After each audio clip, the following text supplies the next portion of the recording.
Hello, all you happy people.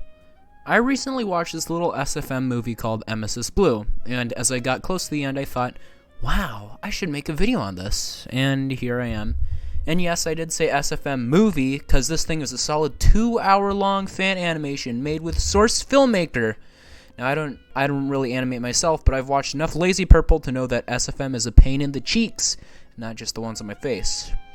With all that being said, though, let's dive into my critical analysis of this superfluous masterpiece, shall we? Oh, but before we begin, how about a word from our sponsor? This video is brought to you by Raid... no, I'm joking. My channel is way too small to be monetized. But you can change that by liking and subscribing. Just saying. No pressure. Anyways, this is how my review is gonna work. We go over every aspect of this movie, the music, mood, and story, voice acting, etc. one at a time. Alrighty? You with me?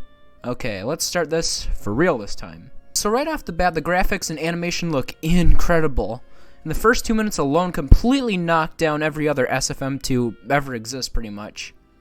Now, if I were to put together a slideshow of every SFM on YouTube, trap you in my basement, and force you to watch them side by side, you would probably not be able to guess which creator made most of the clips, even if you knew most of the creators and their work, and that's okay.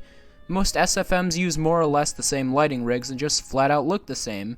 This is not the case with Emesis Blue, however. As you can see with these clips, the lighting is incredibly unique and different, with a dark, gritty color palette, and lots of shades of blue, giving the field a depressing tone before it even gets depressing, which happens quick, believe me. And it solidly gives it its identity. Every scene is well lit, the animation is great, and every mercenary from Team Fortress 2 keeps their base model, but their clothes are all switched out. This, of course, ensures that we recognize who these characters are, but at the same time makes them feel different. Now, I have just a few nitpicks with the graphics. Not even that, just a few choices for the models. There are a few background characters, such as police officers and the Mann brothers at the end of the film, who are far more realistic looking than everybody else, which kinda ruins the immersion just a little bit. This is pretty easy to overlook, though. Next, we'll talk about the mood and pacing. Slight spoiler alert here, by the way, so be warned.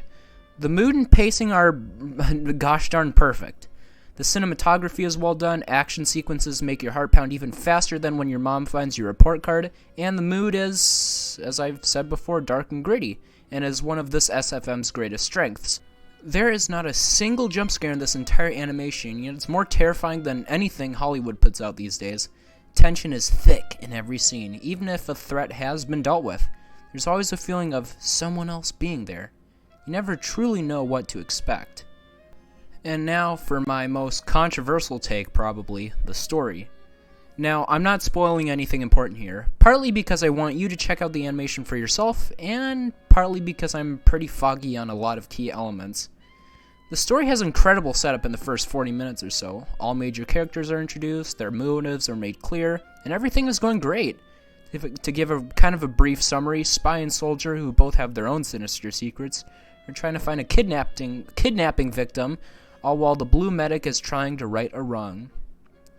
But after around the 60-minute mark, the story takes a complete turnaround. It almost completely does away with the murder mystery / save the person thing, instead starts going supernatural and sci-fi in some ways.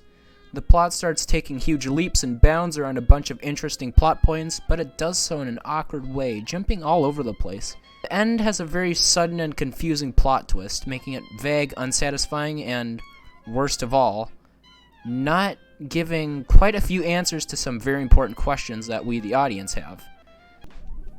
Overall, though, this was an epic watch. The characters were fleshed out and likable, action scenes were brutal but fun, all making for, overall, a pretty good film. My personal rating is an 8 out of 10, though that'll probably change if I ever decide to watch it again. Anyways, that's the end of the video. Like and subscribe if you want to keep all 10 fingers, and I'll see you in the next one. Bye-bye.